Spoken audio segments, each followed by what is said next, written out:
Well, I'm here with Kristi Barker. Thank you so much for being here. She's out in Canada, Saskatchewan, right? I said that wrong. Tell me what the name of the I city was is. ho I was hoping you were gonna try to pronounce it. It's Saskatchewan, Canada, but the city is actually called Regina, and so it's a very interesting Jeez. name. Yes, like Well, no I'm joke. glad I'm I from tried to Regina. pronounce Saskatchewan and not Regina There you go. poorly. Uh, I should have warned you. with Reach Rehab, you're a physical therapist. And you've really gone international because of your social media presence, your Instagram, just all the things that you're doing, providing value to people across the world. I'm honored to have you on. I can't wait to talk about not just obviously what you're doing today, helping people with your physical therapy concepts, but also your backstory as an athlete, the why behind everything you're doing, and how you help people. So let's start back when you were an athlete growing up in sports. So talk about kind of the things that really excited you about sports and taking risks, and kind of how that developed into like who you were as a person early on. Cool. Well, I've always been a really active person. I grew up always biking and being outside with my family. But what I really took, or what I was really good at was volleyball. So I saw my older sister playing volleyball, and I was like, well, definitely want to be like her. And I remember practicing even when I was like in grade 3 and grade 4. And I got a bit better, and I was playing club volleyball. So we would go to big tournaments like in Vegas, where there'd be like around 200 teams there. It was honestly so much fun. But one of the worst stories, as we were just about to go to Las Vegas for one of those big tournaments, is I was also really big into snowboarding. And so I'm a kind of person, I'm like an all or nothing. Like I'm like, okay, we're gonna go big or go home, right? So thank goodness I was wearing a helmet, but the last run of the day, I was like, I'm going big. Everyone's like, okay. So I take this jump. I was trying to do a flip, and I didn't make the flip. And all I remember is I woke up, and I thought that my friend that was like in front of me at the time was spinning, but he said my eyes were rolling. And I don't really remember how I got down the hill. I do remember the helmet had a crack all the way this way, and then also had like both horizontal and vertical. I guess I should describe it Yeah. for you guys. But yeah, it was really impactful time for me. It was really hard because then I didn't get to go to that huge tournament to get scouted for volleyball, and I also disobeyed my coach. I was snowboarding when I said I would not, so that was a big learning lesson. And then it introduced me to physical therapy, where I learned to, yeah, re-strengthen my neck and get back into volleyball again. So that's what really made me pursue physio. And I knew from that day, I was like, I want to do this. So was it a concussion? Was there any like actual structural damage to your neck, or was it all like soft tissue So it was rehabilitation? mostly like, so I had a concussion, and then it was mostly soft tissue. And I think had I not been wearing that helmet, it would have been quite like, at least what the doctor said when we showed them the helmet, they said that I could have been, could have been a spinal cord damage or in a wheelchair. So I really Wow. preach helmets ever since I did that. So yeah. Jeez. And Yeah, I guess, interestingly enough, when I was in junior high, I went off a jump my last run of the day in Squaw Valley, Tahoe, and dislocated my hip when I landed. Just popped it out. I mean, not nearly oof. as bad as a head injury, but like, yeah, the whole business, and ruined my Oh, basketball. Like, I was eighth grade, so I mean, it's not like I was big time, but yeah. like put me down for months, Oh, all because of that last run of the day, isn't it? Like everyone should just not go off a jump on the very last run of the day. I agree. It's It's like, just a bad idea. just don't do it. Just be like, okay, no, we're good. Yeah. Oh, yes. Perspective is always helpful in that. Let's talk about volleyball. I mean, you actually got to play college volleyball. Like, what were you? I mean, obviously very competitive, driven, but like, what did you love about volleyball, being on a team, and just playing at that level? Yeah. Well, I'm definitely a very competitive person. Like I do things to win. I've gotten better as I get older, but I'm like, if I don't win, I'm not gonna like Wait. Better at winning or better at not wanting to win everything? Like, what? at I'm winning. trying to figure Just kidding. out. Okay. No, I was just kidding. I'm just kidding. No, getting better at like understanding how sometimes all or none doesn't help you in a situation. So like Sure. understanding a balance. Yeah. when it comes to competitiveness, when it comes to Totally. rehab. Yeah. But no, honestly, it was like one of the best experiences I've ever had. I grew up in a really small town in Dalmeny, Saskatchewan. It was just, again, so I was always used to being, this is going to sound big-headed, but just wait till the next part. But I was always used to being the best. I was used to being the go-to player. At this point, again, I was in a small town, didn't have access to weights. So I was like this lanky, tall kid that thought she could run the world. And I show up and I'm by far the weakest player there. So I went from being like considered like one of the best to like I get there, I'm the only freshman and everybody else is seniors. It's like a stacked team and I'm like, oh boy, like here, put it into consideration. It's one of our first practices. I'm like defending, and there's this huge girl from like she's 6'4" or 6'3" from Romania. She goes up to hit, bam! Didn't get my hands up in time, get a bloody nose, run to the bathroom, and I'm like, I look in the mirror, I'm like, don't cry. Like, do not cry, suck it up. So I stuff some tissue in my nose, get back out there, and everyone's like, yeah, yeah, yeah. I'm like, good job, guess what happens? They set her again. Boom! Again, right in the face. At that point, God. oh yeah, at that point I was like, man, I'm so over my head. Because it's a Div 1 school, right? Like it's like a very good program, really great volleyball team. Hmm. But I really quickly noticed, especially, I mean, also being the only freshman, is I was like, man, I have to elevate my game. Like I have to do something. And what happened is the strength training coach, he came up to me and we had a good talk and he's like, listen, you're like behind because you're weak. And I was like, he asked me if I had done any strength training prior to that. I said no. So he told me he would help me. He'd help take my vertical from, I think I was jumping like 9.5. And just for reference for people, 10 feet is a basketball net, right? So I went from touching 9.5 and then to touching pretty much the basketball rim. It was like half an inch from the rim. So that first year, it really taught me a lot about myself, my character, about like why I love powerlifting and weight training so much. And ever since then, I've just been nonstop, all about strength training, power training, and just have a love to train athletes, if that makes sense. Yeah. And so And it then sounds I like a started. combination of, go ahead. Sorry, I forgot to say. And then the next year, after putting all that effort into strength training and powerlifting and improving my vertical, then I started the whole next 3 years after that at college. So yeah, sorry, I guess I should have explained that. Well, I mean, I think coming from a small town, you got to be the best in that small fishbowl, right? But then you Yeah, got into this much larger fishbowl, and I think a lot of people might falter, might not be able to handle that kind of going from being the best to the worst on the team, and to be told, hey, you're not strong enough to be able to yeah, handle yourself out there, but it talks a lot about your mindset as an athlete and as a competitor to be able to take that feedback, go hit the gym, develop that skill, develop that the conditioning and the strength that you needed to do to be able to then play for 3 years on the team as a starter. yeah. Yeah, I guess I never really thought of it that way. It's true though, I think at that point, again, my mentality is like all or none. So it's like, if I know that I gave it my all, that's all I can do. Like if I'm not cut out for the team, okay. But clearly I had a lot more to give. And I think that's what makes athletes with their mindset stand out from others is it's like you think you're giving your all, but then you can like every time you can dive deep and it's like, okay, I know I can even do 15% more. And that's gonna like take you to the next level, if that makes sense. Yeah.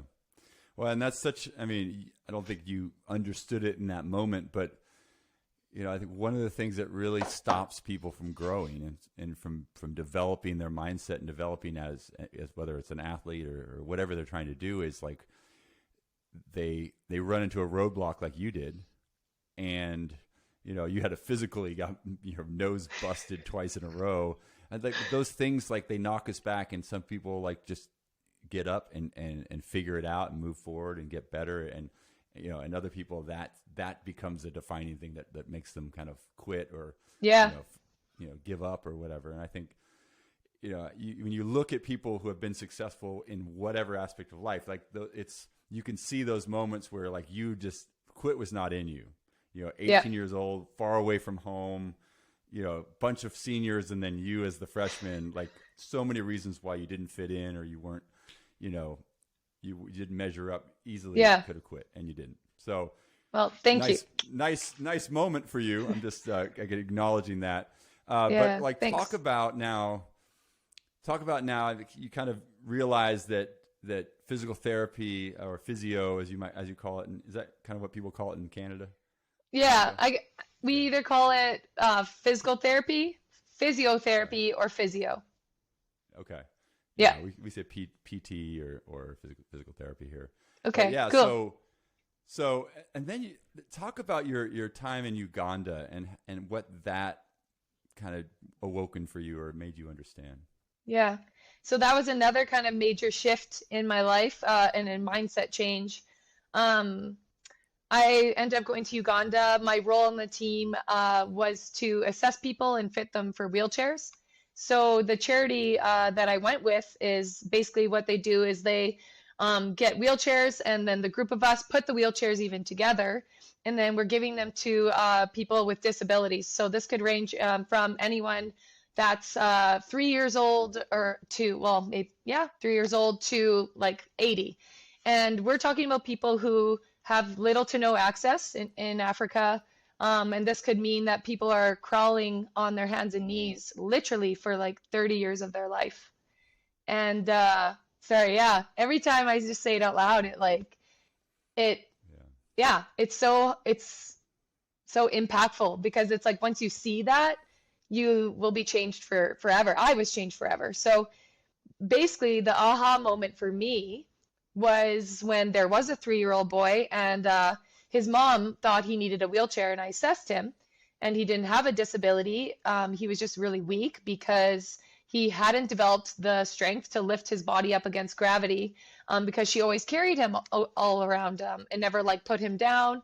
So all it took was like 10 minutes of my life to educate her and teach her about tummy time. Like these are like very basic things. And it was like seeing her and seeing the look on her face that her son isn't going to have to be in a wheelchair the rest of his life. It was like she thought it was a miracle. And it's like, I guess it was just mind blowing to me. And it really made me understand how impactful education could be. So when I left Uganda, I was like feeling not content. Like I was just feeling frustrated. Like, of course I was happy with my time there, but I was also left feeling like there had to be more that could be done. So I came home and I didn't know what that would look like, but I knew that I wanted to do something more.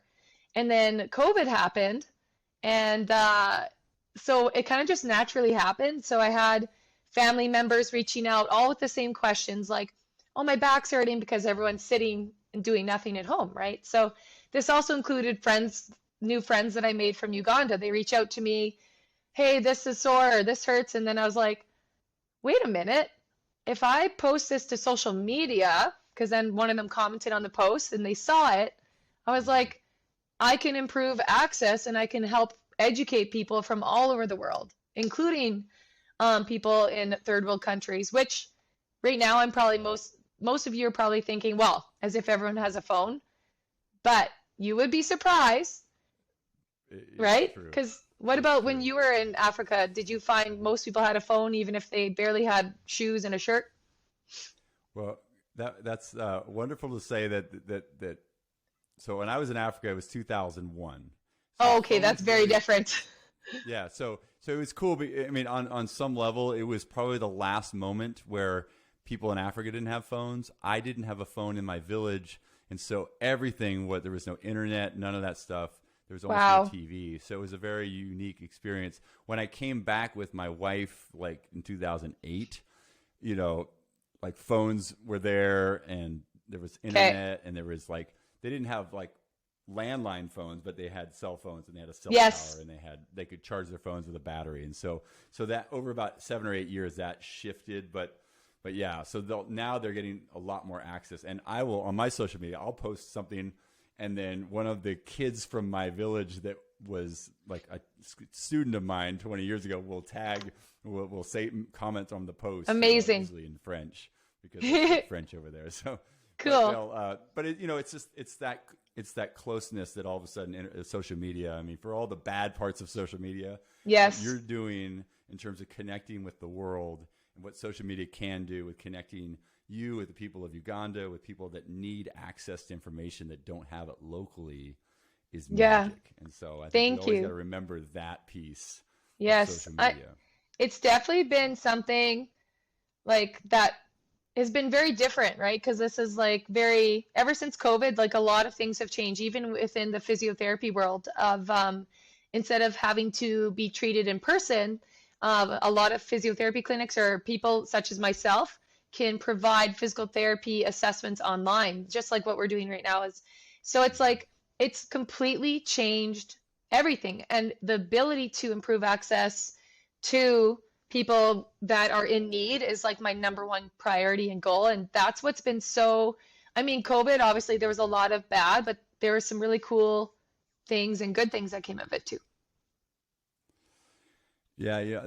So this is a little bit off topic, but it will Sure. relate. It's so one of the directors of a company I work for called Camp Gladiator. He came from the like tutoring space, and he was a director with this tutoring company.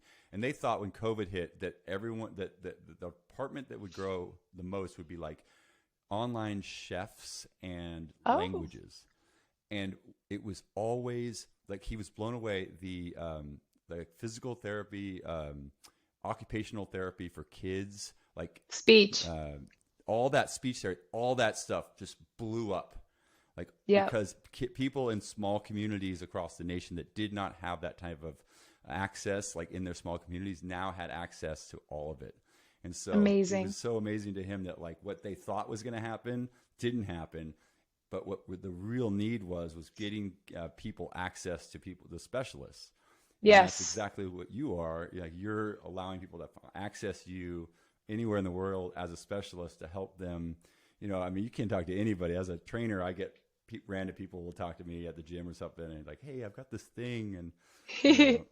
guys are always got the rotator cuff because they did too much bench press and they don't stretch and Yeah. but you must get so many comments and so many people asking all these questions, but Yeah. now you have a way to do that, and I think that's awesome. Exactly. Also, Now I want to I go back love, to the Uganda oh, go ahead. question Yeah. just real quick because you tell that story. I'm interested in how did you know the kid was just weak from not like interacting with gravity, like she Yeah. carried them all. How did you know that? Like what was your assessment that figured that out? Yeah, a lot of physical therapy, and let's get this clear. I'm not a peds specialist. So, like Yeah. within physical therapy, there are different specialties. So, there are peds physical therapists that are for children, but at this point, I was the next best thing in Africa, right? So, but typically, what you do is it's a lot of it is observation, especially for like infants and toddlers, because you watch, okay, are they able to lift their head up against gravity? Are they able to roll? Are they able to crawl? Looking at what movement patterns they are doing, because that will itself will also tell you if they're weak, right? So if he's unable to even just lift his head up and his chest up off the ground, that's telling you a lot about his capabilities and his strength of his extensors and his back muscles and his function, if that makes sense. So I would say for the most part, it was observation, looking at if he was able to roll, if he was able to crawl, lift his head, also range of motion, mobility, but that's more so just to like make sure that, okay, is this a mobility thing? But this is why it's so important to see a physical therapist or like a specialist in that field, because there's so many different things that can tell you. So like, let's say it was an adult, such as yourself, I would watch the way you move again, so your function. I would check your mobility. I would test your strength. Like there's so many different things versus like it's usually not just one thing, put it that way. But at that time I assessed his ability to function, to move, if he could walk, if he can roll, observation, and then his like weakness. So yeah, that makes sense. Fascinating. Yeah, Yeah, it's it's cool. They told us in the Peace Corps that if Peace Corps volunteers that go to Asia come back spiritual. If you go to South America, you come back a revolutionary. And if you go Cool. to Africa, you come back laughing. Mm. And I was like, I don't get it. That's stupid. I don't like, and I laughed more with my community in Africa than I've ever laughed in my life up to that I point. agree.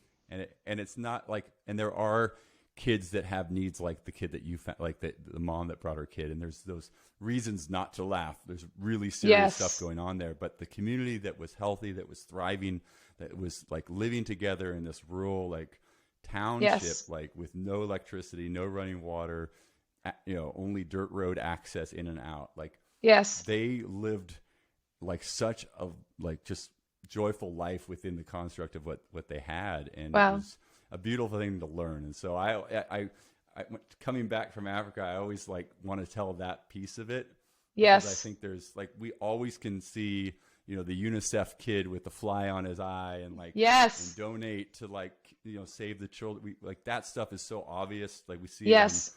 it on, we see all the fundraisers for people in Africa, but the other side of it all is like there is this other amazing part of Africa. And totally tangenting here, but anytime Yes. somebody has an experience going there, I always want to say that other part of it. I think I learned more I'm glad from that you brought that up. the people in my community in Africa than I ever brought to them. Like I want to Yes. be very clear on that. Like That- I brought a lot of energy and enthusiasm, and they taught me so much about life. And I couldn't agree more with you, and I'm really glad you brought that up. It's so important to bring that up, because that was another aha moment for me as well. Like what made me think is I'm like, wow, they have like next to nothing, and they are the happiest and most joyful people you will ever meet. And it's like I still have close connections with like my friends from there to this day, and I love to learn from them, their mindset, because we have so much here. And then it just really makes you think, okay, well, what brings me joy, right? And what I got away from it was people.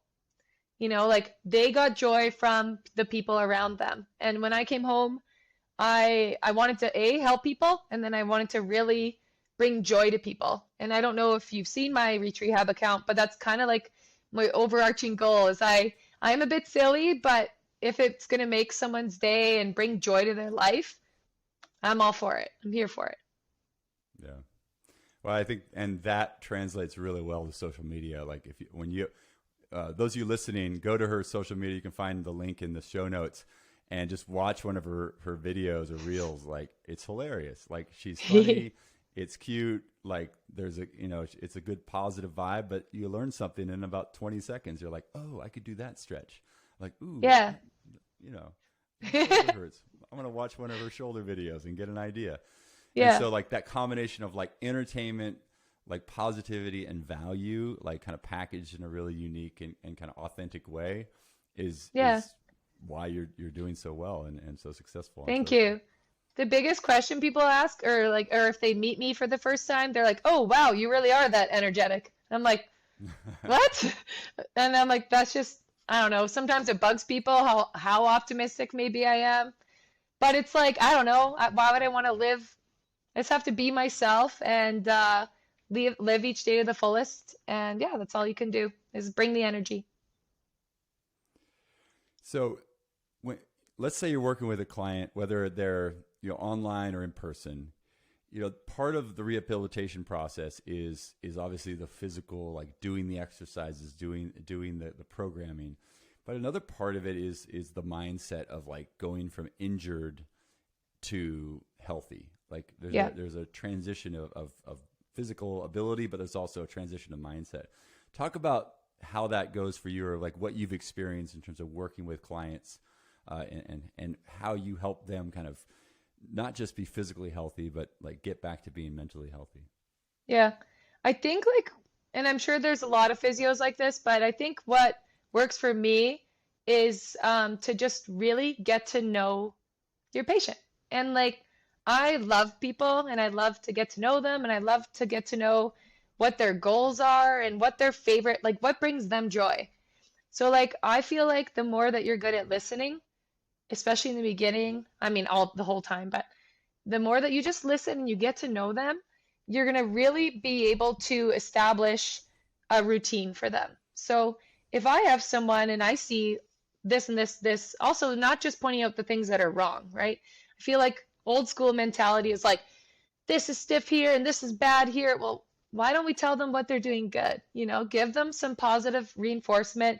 Ask them what is their number one priority. So let's say, I don't know if you do you have kids, by the way? Yeah, I have a son. Yeah. Okay, so let's say you're like, I just really want to play soccer with my son. That's all I could really care about. So I'm going to gear my rehab around that because that's your number one priority. And if I know that that's going to be really important to you, then I know you're going to be motivated to do it. So I would say the most important thing for me is to understand truly what that patient wants as their goal. And instead of doing what I think is best, like, yes, I have to take that professional educational knowledge and apply it to that, but really just listening to what they need and what they really want. And then that way they'll be consistent. Yeah. I mean, it's as simple as it sounds. It's simple, but it's harder than it sounds because, Well, and as a professional or somebody who has the answers in a sense, I think one of the challenges that, doctors and people in the medical profession and even trainers, like I'll put myself in that category, is like avoiding to just like telling you what the answer is, telling you what you should do, instead of like, no, what, let me ask a couple of more questions, listen, and see if I can get a little bit deeper into like my understanding of who they really are, what they're struggling with, and how I can really help them. And you nailed it when you said what they're struggling with. So like some of the time, or oftentimes, it may not just be physical, right? Because that's why I think it's so important to listen to them, because in my mind as physios, we're like, okay, what's physically not functioning well, right? Like, is this stiff here, this? But if the mindset isn't there, if they're stressed at work, if they are stressed at home with financially, those things are going to all impact their pain experience, their injury. So that's why I really like to look at a patient as a whole. And that's why I think, listening is so important, because there's not always just like one factor that could be contributing to the injury. It's usually a combination of mental, physical, goals, the whole works. If that makes sense. Yeah. The whole person. Yeah. And then my job, like what I love to do and what I think I'm good at, is simplifying it. So I would say, like, don't get me wrong, I could go online and be like, talk physio lingo and make people understand that I'm smart and I know what I'm doing, but I just drop that whole facade, or whatever you want to call it, and just get down to their level, speak normal, tell them what kyphosis means, what hyperlordosis. You don't have to use that kind of language. Get to their level, simplify it so they can understand it. And when they understand it, then they're more likely to do it, Yeah. Saying the right thing or saying it the right way is like two different things, right? Like it's how you say it. It's the intention behind it. It's yes. But then I think also, what do you do when somebody, because I think everyone who's ever been to physical therapy probably does less than the physical therapy wants them to do in terms of rehab. Not everybody, but there's a lot of people that are like, no, I know truthfully, I do my exercises, but I don't do them. Right? Yeah. Do you I think the $1 billion question is do you over prescribe exercises knowing they're only going to do half of it? Absolutely not. That I Okay. hate that motto. Okay. Sorry, hopefully you don't do that. No, so, I'm just wondering. I'm like, that, yeah. So I typically ask people how many exercises they want. I say, how many exercises do you think you can fit into your day? And then if they're like, oh, I could do 5 exercises for 30 minutes. And I'm like, okay, well, why don't we scale that back even a little bit more? Because people always overshoot. Let's just do, if they said, oh, 30 minutes, I'm like, let's start at 20 minutes. We'll do 3 exercises. And once you prove to me that you can do that, then we'll progress you. And I feel like that usually goes over pretty well. And not that they do it all the time, but what I feel like is the best thing is if they're truthful. So like me taking that pressure off them and just being like, but listen, you're wasting your time and my time and your money if you just don't, if you're not honest with me, because then I don't know how to prescribe exercises for you. So let's say, so here's two examples. So let's say that person comes back and they're like, man, I did all the exercises every day. They're just diehards and they're asking me how many reps each leg. And I'm like, hey, they're clearly doing it. Then yeah, next time I'll be like, hey, we're ready to load you up with more. Again, all about understanding who's in front of you, right? Because every person and every injury is different. But let's say they came back and you can tell they're either lying. They're like, I mean, I kind of did it, aka they didn't, or or if they physically, I can see there hasn't been like next to any progress, or they don't know how to do it, or they don't remember it. It's clearly I'll be like, why don't we just do one exercise? Let's scale back. What's one exercise that you love? And then let's just build on that, you know? So that's kind of like my motto is like understand the person in front of you and then prescribe based on what they think they can handle and what I think they can handle. If No, that makes that makes sense. some sense. Yeah. No, it does, because I think you have to read the person in terms of like what are they able to kind of agree to? What are they willing to do, Exactly. and Yeah. prescribe for that person's kind Yeah. of ability level, or time commitment they're willing to put into Yeah. it. And then asking them makes them a part of the process. You know, it makes them Mhm. want to do it because they're like, no, I said I could do this. Do you know what I mean? It kind of helps like buy them into being consistent. Yeah, that's a good point. So, with strengthening or rehabilitation of anything, and there's the actual like strengthening of the muscles. There's stretching or mobility of the muscle or the joint, and Yeah. then there's probably reactivation of maybe weak or inactive muscle groups. Like, how do you like? What's your kind of philosophy, or what's the newest science from your perspective on like kind of what's most important, or is it just really finding a combination of kind of addressing the actual injury, like strengthening, like how does that process work to get somebody back to like a functional, let's say a shoulder for Yeah. the sake of it? Yeah.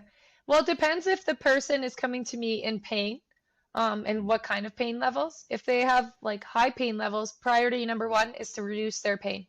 So, because I don't know about you, I'm sure you've had your fair share of injuries, but I really don't want to do a whole heck of a lot when I have a high amount of pain. And I'm usually not myself, I'm usually irritable and just not a great person to be around. So, priority number one is to manage their pain. So I'm not saying that it's going to be magic, and I usually tell people that that's like I can't just magically take all of your pain away, but let's get it to a level where you can manage it, because then if your pain is managed and it's lower, then we can improve your mobility and your strength. But if someone keeps aggravating it, getting inflamed, irritating it, going this up down, how am I supposed to progress them, right? In exercises. So priority number one, if they come to me and they're in pain, is just those first few days, really educating them, things they can do to reduce those pain levels. And one of those big ones is movement. And that's a kind of controversial thing, which I'm kind of still shocked that this is still a thing, to be honest, online. But people are very fearful of moving when they're in pain. But really, they should be doing the opposite. It doesn't have to be like go to the gym and lift weights. It's just like moving frequently throughout the day. Don't be sitting on the couch longer than 20 minutes. If it's someone like with the shoulder, like you said, you don't want to just not be moving your shoulder at all. You just stay within that pain-free or minimal pain range of motion that you do have available. So if I could preach anything to anyone listening today, it's that movement is medicine. And also, guess what? It's free. So and So free online. If you, what's an example? I mean, I think just so people can really wrap their head around when you talk about movement. So like yeah, let's say somebody has shoulder pain, and every time they can't lift their arm over their head without like experiencing pain in their shoulder, right? yeah. So they push up position doesn't work, or it feels bad. So what are you talking about? Like just some like arm circles, some like range of motion, Like I'm movement. like What would you talking? Any movement that feels good or pain-free. So we're talking, you could even just like do a few shoulder circles, or like holding a stick, or even using your other arm to help actively lift your arm, right? So even just that's called passive range of motion. So like using like your other arm to help lift it, or using the dowel to help you lift it. But that's why, again, it's so important to see a physical therapist so that we can show you what to do. Because if you're at home, you're like, oh, she says movement, and you just go to lift your arms overhead, that could definitely flare your injury and make it worse. And I'm a big I guess what's the word? I guess I'm guilty of this. Is like if I have a minor injury, I want to rush the process. Like I want to get back into the gym or get back to the whatever, like running again. So like, a calf strain or something like that. Like I want to stretch a little bit, rest a little bit, but like as quickly as possible, I want to be back to running. Yeah. And not taking the necessary steps of like working with a physical therapist, like letting them kind of progress you appropriately, so that, because so often the injuries just keep coming back. Yes. We're not actually, the pain might go away, but the dysfunction in the joint or the movement pattern is still there. So yes. it's only a matter of 100%. time. So typically with people, oh, go ahead. Yeah, go ahead. No, you probably know what I was going to ask, so go ahead. Okay. Typically when I have someone like that, I mean, I'm very headstrong, and even though I'm a physio or physical therapist, I'm currently going through that. Like I just recently injured my knee. I mean, it's definitely challenging. Like at first I always acknowledge, hey, listen, you're human. You're allowed to be pissed off. It's taking a long time. And yeah, it's boring. I'm not going to like sugarcoat it. I'm going to be truthful and be like, yeah, this is a shitty stage, pardon my French, but you just have to like understand the long-term goal and be like, well, if you want to play soccer with your son, you're going to have to do these boring calf raises to get you to, to the next part. So I think just being like accepting of, and just again listening to them, they just need to vent, and they need someone to just get where they're at and meet them at their level. So that's what I try to do, is just be like, man, I totally agree, it sucks, but if you want to get to this point B, this is what you need to do. And then the other thing I do again too is really try to get them to look at the progress that has been made. So because I think a lot of times it's easy for me to see as the physical therapist, because I know what I'm looking at. I'm looking at the change in their movement patterns, their strength, their mobility. But in a patient's perspective, it's really hard to see that. So maybe I'll take them through a functional test. I'll get them to do a single leg squat, and I'll be like, look, this is where you were before. And that's what's so amazing about online physical therapy compared to like in person's great too. But what I really appreciate about online physical therapy is I can screen record if they give me permission, and I can show them the difference. Look where you were 2 weeks ago. Let's screen share. Look at where you are now, so that they can visibly see the difference. Yeah, that's a good point. You have that instant kind of like access to their former self, or whether it's like the way you used to look or the way they used to move or something like that. You can show them right there in the moment.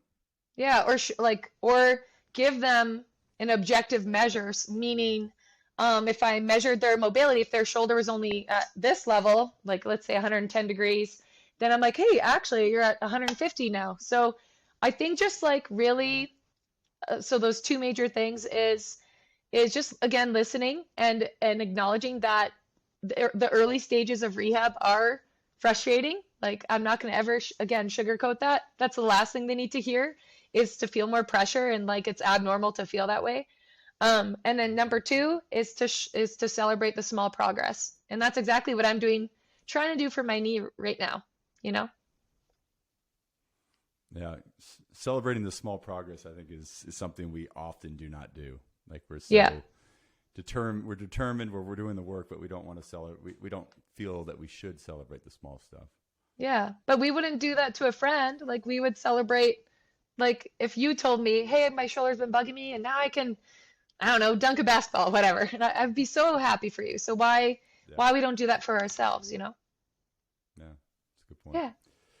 So, Kristi, let's take a kind of a step back of from your actual physical therapy work and talk about just kind of your mindset kind of understand, within your life, just with like taking on this, coming back from Uganda, you really kind of, you decided, hey, I want to do something different. I don't want to be in this clinical setting as much as I want to kind of reach out to more people. Talk about like that moment for you and like that decision and what that's done for you, kind of changing your mindset and changing the course of your kind of journey. Yeah. Well, first and foremost, I definitely still miss in clinic work because I love people and love seeing people. But what helped me make the decision to do this is because I just knew that this, like, it just kind of happened naturally, honestly. It from the time I was in Uganda to just my passion to help people and I ended up being pretty good at it. Like, it just seemed like it naturally grew. Like at the beginning, I was just posting for fun, to be honest. I was just trying to help people. So when I finally made the leap was kind of like my husband actually. He's like, all you're talking about is reach rehab. And he's like, why don't you pursue this? And I was like, as a business. And I thought kind of, I don't know, I never even really thought of it that way. But the game changer for me was the people. Again, like the people I was connecting with online. I hate to use the word followers, but the viewers connecting with me like, wow, this really helped me. And I had no idea I could get physical therapy treatment for this. And just like, I just loved how many people it helped versus like the time that I could help one person. Like, for example, the time it makes me to make a post, let's say 100,000 people saw it in the same time I could have treated one person. Like, that's what brings me joy. And knowing that I'm also making an affordable option for people as like, I mean, I don't want to say I didn't have a lot growing up now that like, especially after my trip to Africa, but given my circumstances in Canada, I didn't always have that kind of accessibility financially to physical therapy after a certain amount of coverage. It was kind of like, well, that's it. And that's what I wanted to do for even people in Canada too, or in smaller areas in Canada is provide that opportunity. And that's why a lot of people thought when they got my new back program, they're like, wow, you should have been charging way more money for this. But to be honest, for me, that would go completely against my values and my whole reason why I started Reach Rehab. It was to make it affordable and accessible for people in need. So yeah, I kind of went on a tangent there. No, Sorry. that's good. So you basically created. I mean, obviously you have the posts that you put on social media, which obviously gets people to like get interested and follow you and potentially reach out to you to kind of find out more about your program. But when somebody does reach out and they want to work with you, let's say they're in another country. I mean, are you actually can you work with somebody that's like in Uganda? Like, how does that work? So there's a lot of technicalities. That's where I hit a roadblock. Is that some payment issues there probably? Well, not so much payment. I mean, I didn't even get that far yet because at first that's what I wanted to do. Is I wanted to do kind of one-on-one online physical therapy for people in Uganda or anywhere in any third world country. But time zones proved to be a challenge. Also language barriers, right? Yeah, sure. So then the reason why I went with programs is because it's kind of like a double way to give. That sounds weird. But so for example, the back program I designed, so it could be for anyone experiencing any type of back injury, to prevent back pain and to strengthen all the areas around the back. And so it could be for some, like, let's say you have back pain, you could buy this program. And then what happens is I donated a third of every program to that charity in Uganda. So not only are you going to help get pain-free, preferably, hopefully, right, with your back, but you get to help someone else in need, give them mobility and give them a wheelchair. So then that's kind of why I chose to go with programs, is because I ran into the roadblocks of like the one-on-one telehealth, we call it, in physical therapy with people in Africa. But instead, I thought, well, why not give to multiple people and also provide other people the opportunity to give to someone else, if that makes sense. Right. So you have a program that somebody can purchase, and part of the cost of that program goes to donating to a charity in Uganda that supports people getting wheelchairs. Is that correct? The exact same charity that I went to Uganda with. That's correct. A third of each program I'm donating. Wow. So that's cool. So So this isn't, you've gone away from like trying to scale a one-on-one business, which is not very scalable, especially with time zones, to like a product that somebody can purchase that gives them all the information they need, and access to that without Yeah. you needing to do one-on-one Yeah. specifically. I mean, So, preferably what I would love is like for someone to purchase the back program, but then to also connect with me. So I haven't really marketed that a whole ton yet because I didn't know if I'd have that kind of time at this point, but mhm. that's what I would love to do because then I could really assess them and see where they're at. But even if someone didn't get assessed by me first, I designed the program so it's essentially an app, so it's super easy to use. But under every single video or clip of me demonstrating the exercise is a comment box, and it like I love this. I love it because it just connects me with people so easily. So let's say you have a question, you're like, this one exercise, the bridge, I'm just making this up, whatever. The bridge is hurting Sure. my knee. What can I do? And they can type in that, and I get a notification immediately on my phone. And if I can, yeah, call it back within seconds if I want. Yeah, it's really Yeah. cool. So It's they like do having get your they get an access. Yeah, that's again the beauty of technology. technology is like you're not just sending them a PDF that they're kind of like, No, oh, I don't, like this is video. They can comment. It's interactive. It's yes, an app, so they can download it. They can use it on their phone. yeah. Man, And that's then there's a fantastic. community as well on the app, or so if they Mhm. want to make comments. Actually, that's a good reminder. I should post to the community again, ask how everyone's doing. But yeah, so there's community for support. So I'm all about simplifying the process, right? Keep it consistent, connect with like-minded people. So far the feedback has been good. It was my very first program I ever did. So really excited and I'm happy we reached our goal of donating. My goal was to donate 50 wheelchairs to that charity. So we reached that goal. And yeah, I'm kind of like in awe. Like I didn't know that, yeah, I didn't know if I could do it if I'm being honest, because I'm a physical therapist. I'm not like some computer tech. So I definitely had some help along the way, and it's been, yeah, a really great experience. Well, and I mean, talk about the kid that you were able to like help the mom understand that this kid just needed to like develop its ability to interact with the ground. Like that's one case, but there's a lot of cases that kid maybe had some sort of an early childhood disease, or like they Yeah. something happened. Even adults, a wheelchair changes their life. It makes Yes. them mobile. A lot of times, and this was something about my village where if somebody, there weren't wheelchairs in in the village that I lived with. I say my village, the community I live with, but Yeah. I'm so close to them, so I feel like I can say Oh, that. I love that. But I mean, like if somebody had an issue, mental illness, anything, they were always taken care of, but there was no resources for them. Like, so it was like this, like they always had a place to sleep and food and all that kind of stuff, and they were never like forgotten. You would never see Yeah. a homeless person in my community, but there's also no access to like things that could support a better quality of life, right? And Yes. so something like a wheelchair, or something like some sort of a technology that could help somebody talk or communicate or move or be mobile is everything. And Yes. so this, I think in our world, like a wheelchair is kind of like an obvious, oh yeah, there's a guy in a wheelchair. But like, Yeah. if you don't have a wheelchair, you really can't get around. And so Yeah. I just honor you for that. Something you don't know is my father had polio when he was 12 in the Philippines, Oh, because my grandfather was in the Foreign Service. So, and he spent his entire life from 12 years old until when he passed away in his late 60s in a wheelchair. And wow. so I Yeah. grew up with my father, being in a wheelchair. He had an electric wheelchair, and he was very high functioning and an amazing man. But like, you know, Wow. what a wheelchair represents to me is very different from what I think it represents to a lot of people. And so I think Absolutely.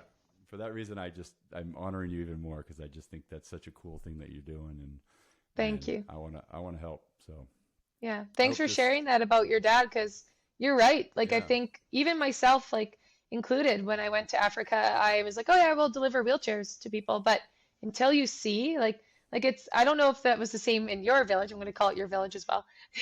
Um, is that people with disabilities are treated very differently. They're here it's like there's education around people with disabilities, and like people Hmm. are creating awareness about lack of access, even with like sidewalks and roads and things like that, that make should make life a bit less challenging.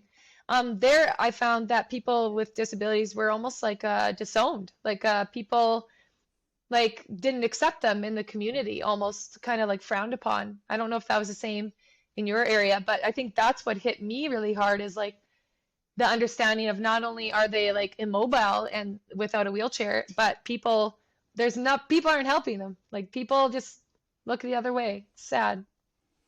Yeah, yeah, and this is the other part of Africa that we forget is that every country is different. I mean, Yeah, you that's why I could was like, put I the don't know about United yours. States two or three times in the size of Africa is almost three Yeah. times the size of the United States, or Sorry, in Canada and the Uganda. United States. Yes, Uganda. So and I think rural communities versus like cities in Africa is Yes. also a huge difference because Thank you. you Yes. kind of get lost in cities, whereas like Jajibine was 2,500 people, so it Yeah. was very much like a close knit community that took care of each other. So yeah, I mean Yeah. that's a very important point. Yeah. 'Cause Very, and very the good other thing point. is, and the other thing with the kind of AIDS epidemic too, like Uganda and some of those other countries were hit very hard, and so there's a lot of inaccurate information about like what it means to be disabled or how you get, is that contagious? Like there's a lot of weird Yes. stuff out there about like health and illnesses and you know Yeah. that each different country has to deal with because of just Yeah. propaganda and stuff like that. So And again, lack of education, right? Like, yeah, oh yeah, yeah. yeah. But no, I'm glad So you clarified that, because people always generalize, even Canada. They're like, everyone lives in igloos in Canada. I'm like, well, so I don't want to do I want that. to say I've never thought people live in igloos in Canada. That's why we're hanging out. Yeah. Well, so, and you said it's 2 p.m. You're an hour earlier. So are you? Where is your community versus like? Are you close to Vancouver? Or are you kind of We're kind Ontario? of like Where are you? we're in the prairies, so we're kind of central west. We're in Saskatchewan. So actually, let's see. Hopefully, you don't mind me putting you on the spot. Can you say Saskatchewan Sure. now? Saskatchewan. Nailed it. There, you nailed Boom. it. Now people won't Isn't forget that it. where like Northern Exposure was filmed?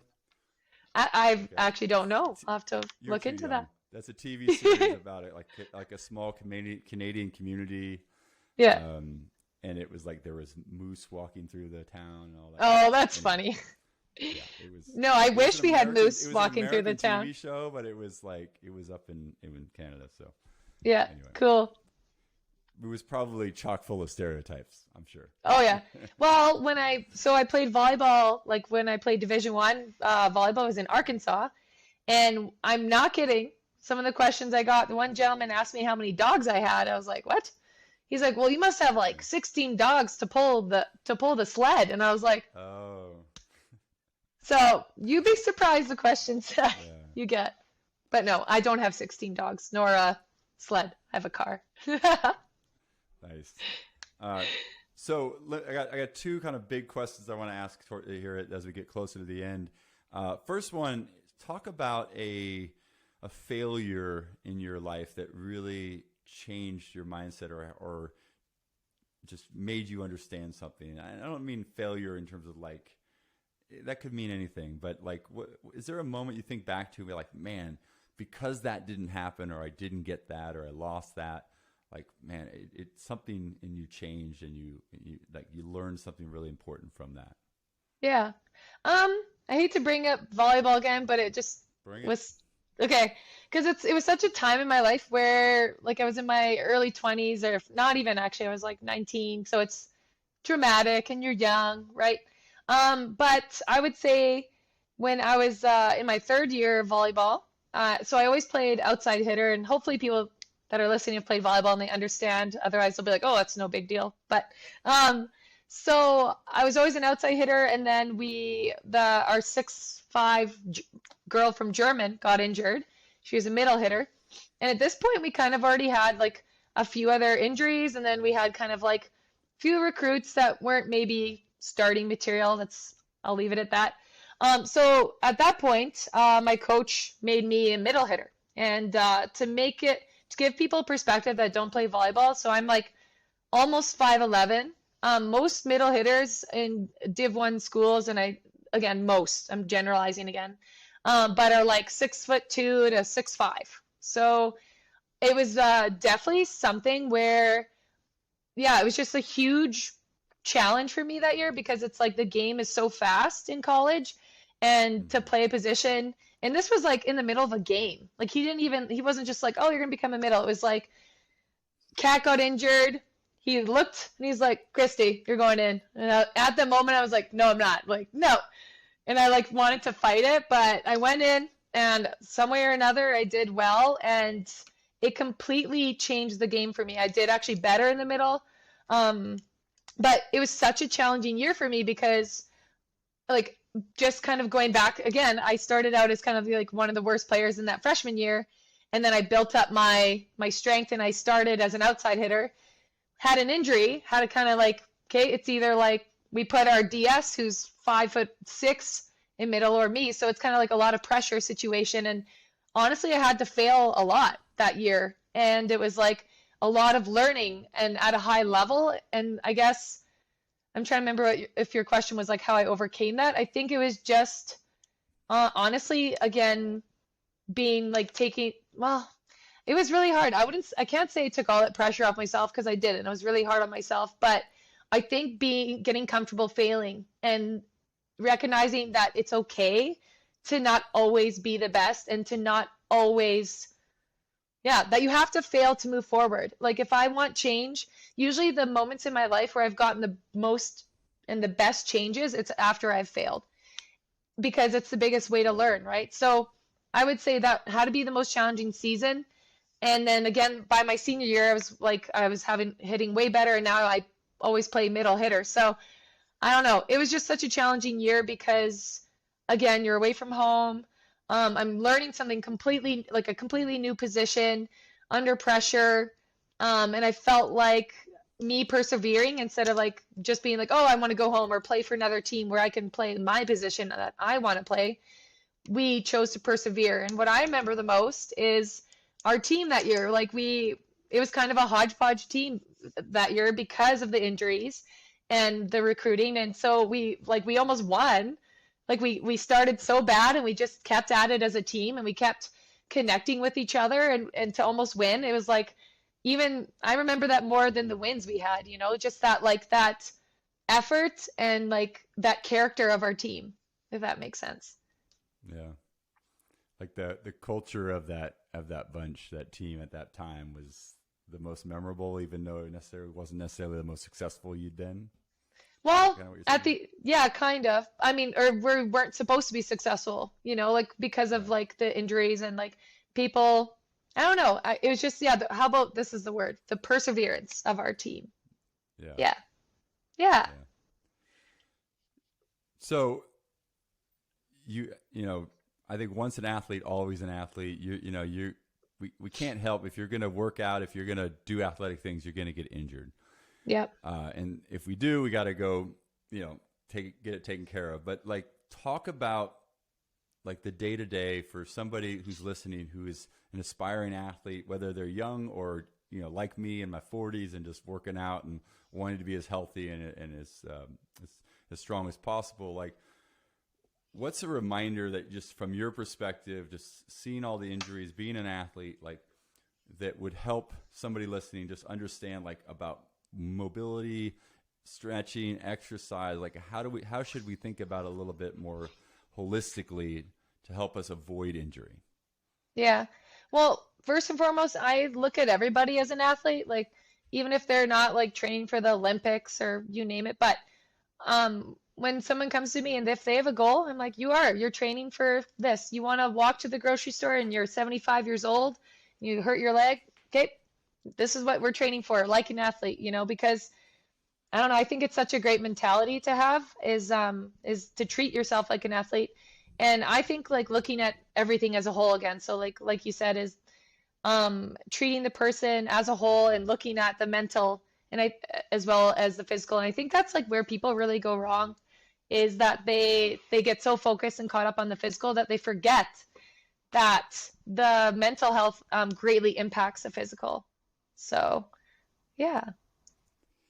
So, so like talk about like if you were, well, let's say, okay, let's go back to you and in your early 20s playing Yeah. volleyball. Like, you know, what would you coach yourself? If you could go back there. I like asking this question. If you could go back to like be it like a coach or just a like a a positive influence in your that person that you were when you were 20.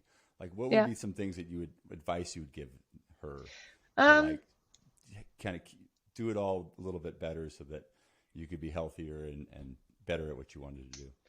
well, I definitely would have been strength training at a younger age. I think there's a lot of like, it's kind of like a controversial topic right now, is like how old you can be when you start weight training and building these functional movement patterns. But I would have told my younger self, like I would have taken that more seriously, then I wouldn't have been in that kind of position in the first place. That first year, I would have been like prepared.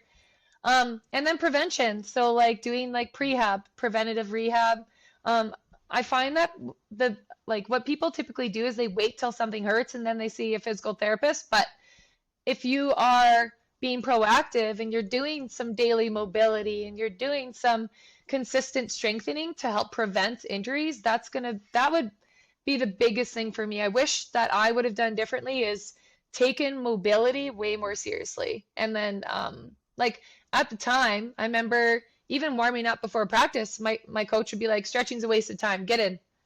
And it's like, I wish I would have stood up and like Wow. spoken how I felt and been like, because now I'm even running to the same issues that I had from like multiple ankle sprains. And ankle sprain doesn't sound very serious, but when you have like multiple and you become so lax and hypermobile, it can really impact up the chain, like the knees and your hips, right, as we get older. So I think just having more of that consistent mobility, not flexibility. Like the biggest difference is like people, I kind of get them confused. So flexibility is like a static stretch if I'm just like holding my arm here, but mobility is, am I able to actively bring my arm into that range? So had I known the knowledge I have now, I would be like doing so much thoracic mobility. I would be doing so much overhead mobility, power training, and I think I could have gotten way more out of my like hitting, my function. I think I would have been driving way more power if had I had that knowledge now. So if you are someone who's an athlete and listening, like I love training athletes. I make it very sport specific. I feel like that's kind of where people get a little bit caught up, is like, I mean, that's great doing exercises on the wall and everything, but how do you apply that into the game, right? Like, so I think I'm really good at understanding the athlete's mindset and the perspective and looking at who's in front of me and then applying it and making it very specific to their sport. Sorry, I Yeah, ranted again. that no, that was it. That was, I mean, I kind of led the question a little bit, but I really wanted to get your perspective on how important, mobility and just prehab and that kind of stuff is, because I still feel like people just, they don't address mobility and stretching until they get injured. And you make Yeah, that point. And whether they're athletes, like playing a sport or just athletes in life, there's so much we can do when we get to, or before we go run or before we go to the gym. yeah, The idea that we could just lace up our shoes and start running for 5 miles without doing some kind of a warm up is mind to blowing. me, mind blowing. And maybe you can in 16, 17, 18 years old, but Yep. get into your 40s and watch watch the ankles get tight, watch the boots get off, and Yeah, but yeah. So I think it's that idea of like wherever you are, figuring out what that where you need more mobility. I mean, is it shoulder mobility? Is it thoracic rotational mobility? I find myself very tight in my thoracic rotation, and so I do a lot of that before I do anything, even good. if the exercise has nothing to do with my rotational, Yeah, because I know that my body is going to breathe better if my yeah. like core and my mobility is warmed up. Well, I definitely know, like, I've been applying it to like my husband. He's Hmm. gonna hate that I brought him up, but So That. he's big into golf.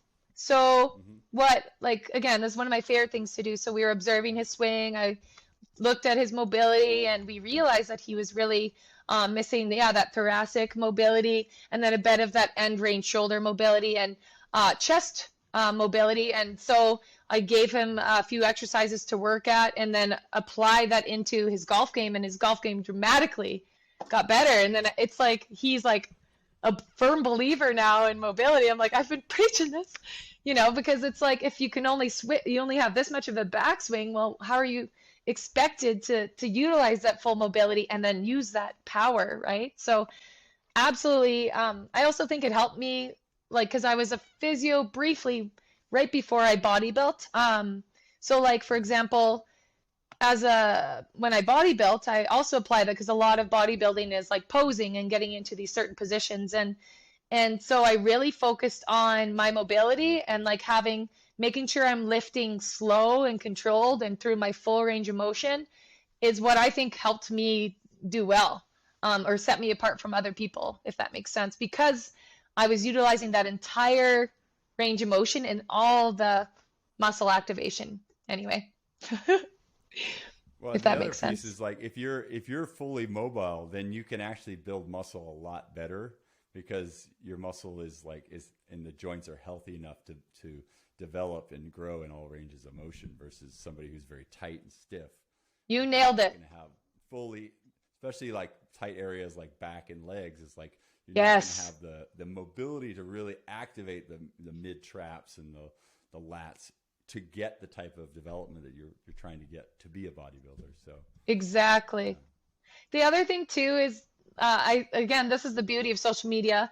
It was another physical therapist content, a post. I wish I remembered who it was, but it basically said that there's a reason that we all have a bit of coverage in each field. So it's like, if you have $400 in physical therapy, if you have $400 in chiro, and you have this much money here, here, here, it's like, that's not just there for when you get injured, right? That's there so that you are going and doing preventative based work, and you are, learning how to move properly. It's like, so if people can look at it that way and utilize that coverage that they have to be proactive and be preventative, I think a lot of injuries could be preventable. So, Kristi, I think that's a Canadian thing because we Oh, don't have that. We oops. have HSA plans where you just put like a certain amount of your paycheck in a healthcare savings account that you can use for anything. So, but we don't have Oh, like proactive buckets for like chiro and physical therapy and like y'all. Canadians got it so good. Like, my High bad. five for the Canadian healthcare system.